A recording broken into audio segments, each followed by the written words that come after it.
नमस्कार, बहुत स्वागत है आपका। आपके साथ मैं हूं ज्योत्सना पाटनी। बंगाल की लड़ाई में बीरभूम अब सबसे बड़ा रणक्षेत्र बन गया है। बीरभूम के बोलपुर में ममता बनर्जी का रोड शो हो रहा है। ममता का रोड शो वही हो रहा है जहां एक हफ्ते पहले अमित शाह ने रोड शो किया था और इसके जवाब में आज ममता बनर्जी भी उसी जगह पर पहुंची हैं। रोड शो के जरिए अपनी ताकत वो दिखा रही हैं। ये दो तस्वीरें आप देख रहे हैं। एक तस्वीर 20 तारीख की, जब अमित शाह पहुंचे थे, रोड शो किया था। भारी संख्या में बीजेपी समर्थक हमें यहां नजर आए थे, तस्वीरों में आप देख सकते हैं। वहीं दूसरी तरफ आज ममता का यहां पर शक्ति प्रदर्शन है।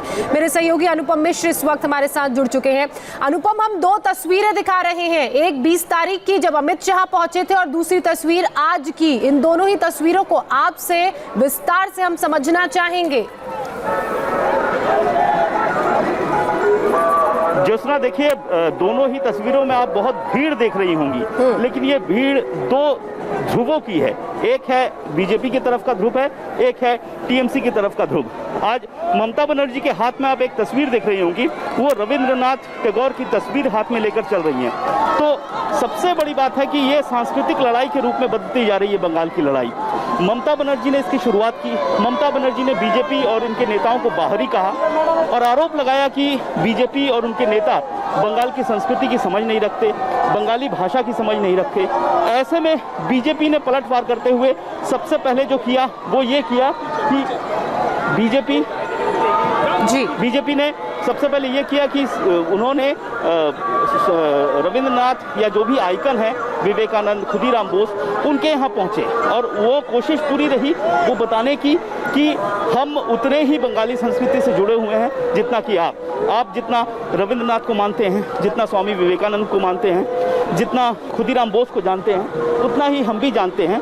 और इसी के रूप में हमने सबसे पहले देखा जब अमित शाह बंगाल पहुंचे। उन्होंने 20 तारीख को बोलपुर में रैली की, उससे पहले 19 तारीख को मिदनापुर में रैली की। लेकिन जब वो कलकत्ता पहुंचे 19 तारीख को, वो सबसे पहले गए स्वामी विवेकानंद के घर, स्वामी विवेकानंद से जुड़े।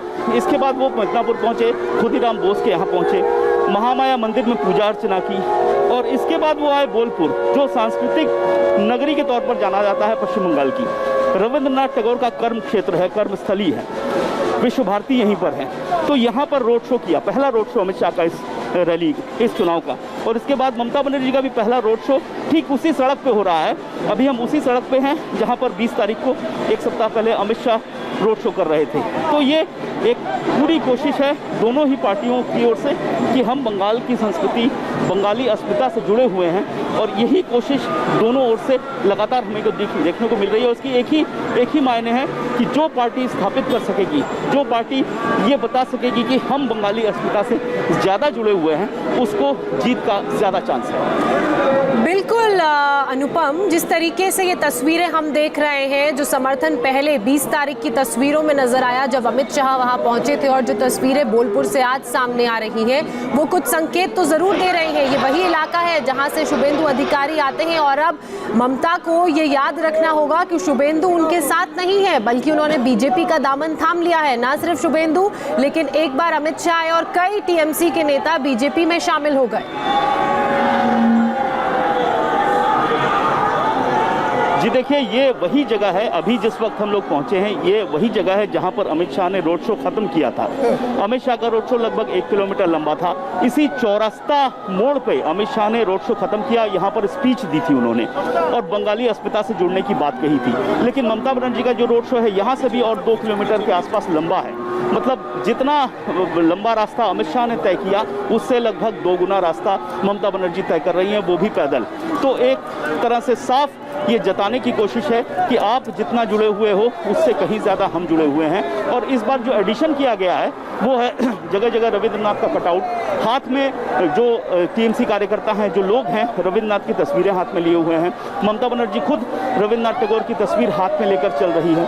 जो कटआउट लगे हुए हैं, रविंद्रनाथ टैगोर के कटआउट लगे हुए हैं।